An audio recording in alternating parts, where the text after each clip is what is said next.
Hello guys, welcome to my YouTube channel banking lessons. आज की इस वीडियो में हम सब बात करने वाले हैं एचडीएफसी बैंक के रेगुलर सेविंग्स अकाउंट के बारे में। एंड ये जो सेविंग्स अकाउंट है काफ़ी बेस्ट है। एंड आज की इस वीडियो में हम इस अकाउंट के बारे में बिल्कुल डिटेल्स में बात करेंगे, इसके क्या क्या बेनिफिट्स है, अगर आप ये अकाउंट खुलवाते हो तो आपको कौन कौन सी फैसिलिटीज यहाँ पे प्रोवाइड की जाती है, एंड साथ ही साथ आपको यहाँ पे कौन कौन से हिडन चार्जेस पे करने पड़ते हैं, सबके ऊपर हम सब डिटेल्स में बात करेंगे। सो वीडियो को पूरा देखिएगा। एंड अगर आपको वीडियो पसंद आए तो वीडियो को लाइक करें, शेयर करें एंड हमारे चैनल को जरूर सब्सक्राइब करें। चलिए वीडियो शुरू करते हैं।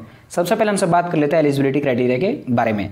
ये जो रेगुलर सेविंग्स अकाउंट है एचडीएफसी बैंक में, ये जो अकाउंट है आप चाहो तो इसको दो तरीके से खोल सकते हो। पहला है ऑनलाइन में। अगर आप इसको ऑनलाइन में खोलना चाहते हो घर बैठे आधार कार्ड या पैन कार्ड की मदद से, देन आपका जो एज है 18 ईयर्स है उससे ज़्यादा का होना चाहिए। एंड अगर आप मान लीजिए माइनर्स हो, मीन्स 10 साल से आपका एज ऊपर है, 18 साल से कम है, एंड अगर आप इस अकाउंट को खोलना चाहते हो देन आपको यहाँ पे ब्रांच विजिट करके खोलना पड़ेगा, क्योंकि माइनर्स के लिए यहाँ पे आप ऑनलाइन यहाँ पे अकाउंट नहीं खोल सकते हो। तो अगर आपका जो एज है 18 ईयर्स से ज़्यादा है तो आप इस अकाउंट को घर बैठे आसानी से फ़ोन से खोल सकते हो। इसके अलावा हम सब बात कर लेते हैं रिक्वायर्ड डॉक्यूमेंट्स के बारे में। तो आपके पास यहाँ पे पैन कार्ड होना चाहिए, आधार कार्ड होना चाहिए एंड लास्ट आपका एक फ़ोन नंबर जो कि आपके आधार कार्ड से लिंक हो। इसके अलावा जो भी आपका पैन कार्ड है उसको फिजिकल फॉर्म में रखें, क्योंकि यहाँ पे जो आपका अकाउंट है ऑनलाइन खुलने वाला है through video KYC. So video KYC के समय आपको जो अपना पैन कार्ड है वो शो करना पड़ता है। एंड यहाँ पे जो मान लीजिए ई पैन कार्ड आपके पास है तो वो वैलिड नहीं होगा, आपका जो अपना पैन कार्ड है फिजिकल फॉर्म में ही रखना पड़ेगा। एंड माइनर्स के लिए अगर आपको यहाँ पे ब्रांच विजिट करके खोलना है देन आपके पास पासपोर्ट साइज अपना फोटोग्राफ भी होना चाहिए। इसके अलावा अब हम सब बात कर लेते हैं मिनिमम बैलेंस रिक्वायर्ड के बारे में। तो जैसे कि मैंने आपको बताया शुरू में ही कि ये एचडीएफसी का रेगुलर सेविंग्स अकाउंट है, तो आपको इसमें कुछ पैसे मेंटेन करके चलने पड़ेंगे मंथली, उसके बारे में हम सब बात कर लेते हैं।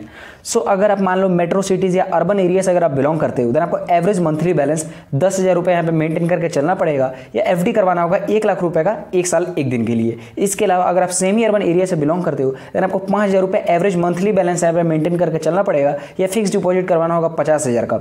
इसके अलावा अगर आप मान लीजिए रूरल एरिया से बिलोंग करते हो देन इस कंडीशंस में आपको एवरेज क्वार्टर बैलेंस यहाँ पे मेंटेन करना होगा 2500, और नहीं तो आपको यहाँ पे एफडी करवाना होगा 25,000 का मिनिमम 1 साल 1 दिन के लिए। तो ये बात होगी आपको कितने रुपए यहाँ पे मेंटेन करके चलना है। एक बात और मैं आपको यहाँ पे ध्यान से बता दूं, ऐसे जो लोग जो कि मेट्रो सिटीज़ या अर्बन एरिया या सेमी अर्बन से बिलोंग करते हैं उसमें आपको एवरेज मंथली बैलेंस मेंटेन करना है, लेकिन जो रूरल एरिया से बिलोंग करते हैं उनको एवरेज क्वार्टरली बैलेंस यहाँ पे मेंटेन करके चलना है। इसके अलावा अब हम सब बात कर लेते हैं अगर ये अकाउंट में बैलेंस मेंटेन नहीं कर पाते हो तो उसके लिए आपसे कितने चार्जेस यहाँ पे लिए जाते हैं उसके बारे में हम सब बात कर लेते हैं। अगर आप मान लो मेट्रो सिटी से बिलोंग करते हो, जैसे कि मैंने आपको बताया यहाँ पे 10,000 रुपये आपको एवरेज मंथली बैलेंस यहाँ पे मेंटेन करके चलना है। अगर आप ये मेंटेन नहीं करते हो तो यहाँ पे कितने यहाँ पे चार्जेस लगते हैं उसके बारे में हम सब यहाँ पे बात कर लेते हैं। अगर मान लीजिए आपके अकाउंट में 7500 मीन 7,500 से लेके 10,000 के नीचे अगर पैसा है देन इस कंडीशन में 150 रुपये कटेगा। अगर आपके अकाउंट में 7500 से कम और 5,000 से ज़्यादा या 5,000 तक है देन इस कंडीशन में 300 रुपये कटेगा। इसके अलावा अगर आपके अकाउंट में 2500 या 5,000 से कम है देन इस कंडीशंस में 450 रुपये कटेंगे। इसके अलावा अगर आपके अकाउंट में 2500 से अंडर पैसा मीन्स 2500 से कम पैसा अगर आपके अकाउंट में है देन इस कंडीशंस में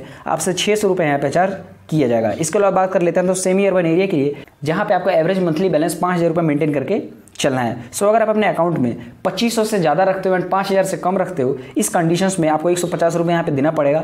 एंड अगर आपके अकाउंट में 2500 से कम रुपए है देन इस कंडीशंस में आपको 300 रुपये यहाँ पे करना पड़ेगा। इसके अलावा अब हम सब बात कर लेते हैं रूरल एरिया के लिए, जहाँ पे मैंने बताया कि आपको यहाँ पे एवरेज क्वार्टरली बैलेंस मेंटेन करके चलना है 2500 रुपये। अगर आप वो मेंटेन नहीं करते देन आपको यहाँ पे कुछ चार्जेस पे करने पड़ते हैं, वो भी मैं आपको यहाँ पे बता देता हूँ। अगर आपके अकाउंट में 2500 से कम पैसा एंड 1000 से ऊपर है मीन्स 1000 है या 1000 से ऊपर है देन इस कंडीशन में आपसे 270 रुपये यहाँ पे चार्ज किया जाएगा। एंड अगर आपके अकाउंट में 1000 से कम रुपए है देन इस कंडीशंस में आपसे 450 रुपये यहाँ पे चार्ज किया जाएगा। तो आप ये अकाउंट तभी खुलवाओ जब आप पैसे यहाँ पे मेंटेन कर सको, क्योंकि अगर आप ये मेंटेन नहीं करते हो देन इस कंडीशंस में आपसे बहुत ज़्यादा यहाँ पे चार्जेस कट किए जाते हैं। इसके अलावा अब हम सब बात कर लेते हैं डेबिट कार्ड के बारे में। सो इस अकाउंट में आपको बहुत टाइप के डेबिट कार्ड यहाँ पे ऑफर किए जाते हैं। जो पहला है वो है रेगुलर डेबिट कार्ड, जो कि आपका इशू चार्ज का बात करें तो 150 रुपये लगता है इशू चार्ज। एंड इसका जो एनुअल चार्ज है मीन्स आपको एनुअल देना पड़ता है, annual maintenance charge debit card का वो भी 150 रुपये है। लेकिन किसी कारणवश मान लीजिए आपका जो फिजिकल डेबिट कार्ड है वो खो जाता है या डैमेज हो जाता है देन इस कंडीशंस में उसको रिप्लेस करवाने के लिए 200 रुपये प्लस जो आपका जीएसटी चार्ज है वो आपको यहाँ पे करना पड़ेगा। एंड ये सारे डेबिट कार्ड के लिए एप्लीकेबल है। कोई भी डेबिट कार्ड अगर आपका खो जाता है देन इस कंडीशंस में आपको 200 रुपये एज ए रिप्लेसमेंट चार्ज यहाँ पे देना पड़ेगा। इसके अलावा आपको और भी डेबिट कार्ड्स का ऑप्शन मिल जाता है, जैसे कि मनी बैक डेबिट कार्ड है। इसके अलावा ease of women's advantage, ease of titanium, ease of titanium royal, इसके अलावा rewards card, ease of platinum, ये बहुत टाइप के डेबिट कार्ड आपको दिख जाते हैं। इसके अलावा चार्जेस आप बगल में देख सकते हो कि किसके कितने इशू चार्ज लग रहे हैं, किसके कितने एनुअल चार्जेस लग रहे हैं। जो भी डेबिट कार्ड आपको सही लगे आप चाहो तो उसमें यहाँ पे ऑर्डर कर सकते हो। इसके अलावा अब हमसे बात कर लेते हैं ट्रांजेक्शन्स लिमिट के बारे में।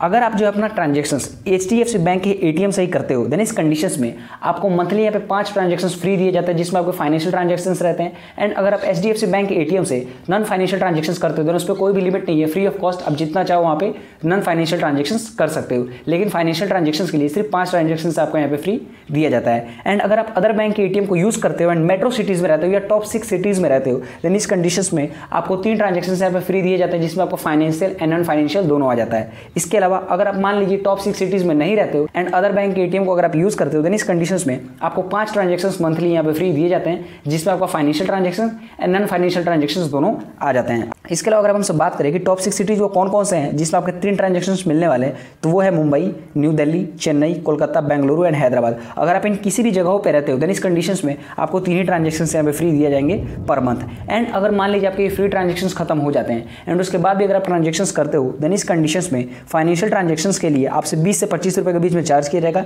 एंड नॉन फाइनेंशियल ट्रांजेक्शंस के लिए 8.5 रुपीज़ यहाँ पे चार्ज किया जाएगा। अगर फाइनेंशियल ट्रांजेक्शंस क्या होता है उसके बारे में अगर मैं आपको बताऊं तो फाइनेंशियल ट्रांजेक्शंस वो हैं जिसमें आप कैश विड्रॉ करते हो ATM से जाके एंड नॉन फाइनेंशियल ट्रांजेक्शन उसे कहते हैं जिसमें आप जाके बैलेंस इंक्वायरी करते हो या मिनी स्टेटमेंट करते हो। ये सारे आपके नॉन फाइनेंशियल ट्रांजेक्शंस में आते हैं। इसके अलावा अब हम सब बात कर लेते हैं कुछ और ट्रांजेक्शन चार्जेस के बारे में। ये जो डेबिट कार्ड है आप चाहो तो इसको इंटरनेशनल बैंक के ATM में भी यूज़ कर सकते हो। सो अगर आप नॉन HDFC इंटरनेशनल बैंक के ATM में अगर आप इसको यूज़ करते हो देन इस कंडीशंस में आपको बैलेंस इंक्वायरी पे 25 रुपये आपको देना पड़ेगा। एंड अगर आप कैश विड्रॉ करते हो इंटरनेशनल बैंक के ATM से जो कि अदर देन HDFC बैंक है देन इस कंडीशंस में आपको पर ट्रांजेक्शन पे कैश विड्रॉ के 125 रुपये आपको वहाँ पे देना पड़ेगा। इसके अलावा अब हम सब बात कर लेते हैं फंड ट्रांसफर के बारे में। सो इस अकाउंट में आपको UPI, NEFT, IMPS, RTGS ये चारों ही सर्विसेज आपको बिल्कुल फ्री ऑफ कॉस्ट देखने को मिल जाती है। मीन्स अगर आप इन चारों में से कोई सर्विसेज को अगर आप यूज़ करते हो देन आपको 1 भी रुपये यहाँ पे करने की जरूरत नहीं है।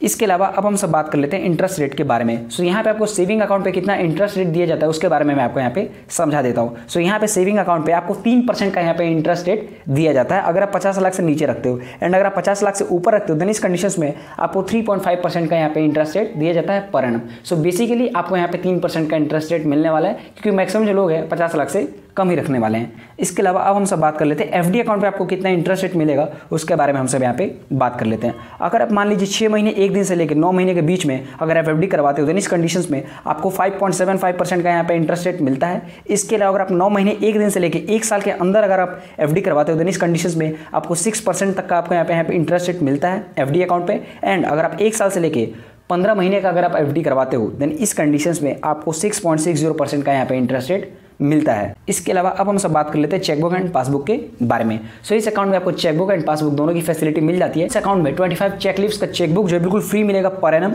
इसके साथ ही साथ अगर आप एडिशनली चेकबुक मंगाना चाहते हो 25 चेक लीव्स का और देन इस कंडीशंस में आपको 100 रुपीज़ पे करना पड़ेगा। एंड अगर आप एक सीनियर सिटीजन हो देन इस कंडीशंस में आपको 75 रुपीज़ यहाँ पे करना पड़ेगा। लेकिन आपको यहाँ पे पर एनम 25 चेक लीव्स की चेकबुक आपको बिल्कुल फ्री देखने को मिल जाएगी। एंड अगर पासबुक की बात करें तो पासबुक की भी फैसिलिटी मिलती है जिसके अगर इश्यू चार्ज का बात करें तो बिल्कुल फ्री ऑफ कॉस्ट है। आपको ब्रांच विजिट करना है एंड वहाँ से आप पासबुक ले सकते हो फ्री ऑफ कॉस्ट। लेकिन अगर आप डुप्लीकेट पासबुक जो उसको री इशू करवाना चाहते हो देन इस कंडीशंस में आपको यहाँ पे 100 रुपीज़ पे करना पड़ेगा। एंड अगर आप एक सीनियर सिटीजन हो देन इस कंडीशंस में आपको 90 रुपीज़ यहाँ पे करना पड़ेगा।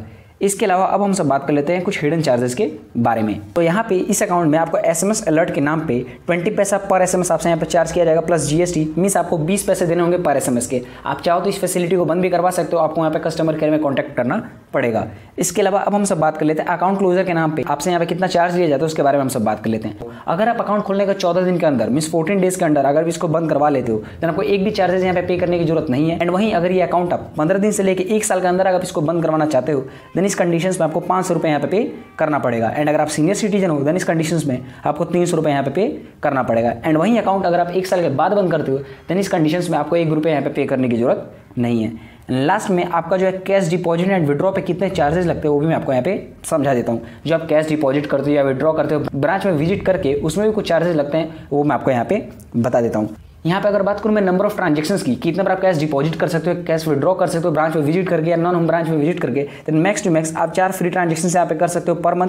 एंड अगर उसके बाद भी अगर आप ट्रांजेक्शंस करते हो देन इस कंडीशंस में आपको 150 रुपये पर ट्रांजेक्शन लगेगा। मीन्स चाहो तो आप 5 बार डिपॉजिट करो या 5 बार विड्रॉ करो देन इस कंडीशंस में आपको 150 रुपये यहाँ पे करना पड़ेगा। एंड कितना अमाउंट तक आप यहाँ पे डिपॉजिट या विड्रॉ कर सकते हो वो भी मैं आपको यहाँ पे बता देता हूँ। तो आप यहाँ पे मैक्स 2 लाख पर महीने बिना चार्ज के, अगर आप चाहो तो 2 लाख रुपए डिपॉजिट कर सकते हो या 2 लाख रुपए विड्रॉ कर सकते हो, आपसे 1 भी रुपया यहाँ पे चार्ज नहीं लिया जाएगा। लेकिन अगर आप 2 लाख से ज़्यादा का यहाँ पे डिपॉजिट करते हो या विड्रॉ करते हो पर मंथ में, देन इस कंडीशंस में आपको पर 1000 रुपीज़ पे 5 रुपीज़ यहाँ पे चार्ज किया जाएगा। सो ये कुछ बेसिक से हिडन चार्जेस है जो कि आपको इस अकाउंट में देने पड़ते हैं। सो यहाँ पे मैंने आपको डिटेल्स में HDFC बैंक के रेगुलर सेविंग्स अकाउंट के बारे में आपको अच्छे से डिटेल्स में सारी बातों को यहाँ पे मैंने समझा दिया है, जिससे आपको ये आइडिया लग गया होगा कि आपको इस बैंक में अकाउंट खोलना चाहिए या नहीं खोलना चाहिए। सो होप करता हूँ आपको वीडियो पसंद आएगी तो वीडियो को लाइक करें, शेयर करें एंड हमारे चैनल को जरूर सब्सक्राइब करें। Thank you.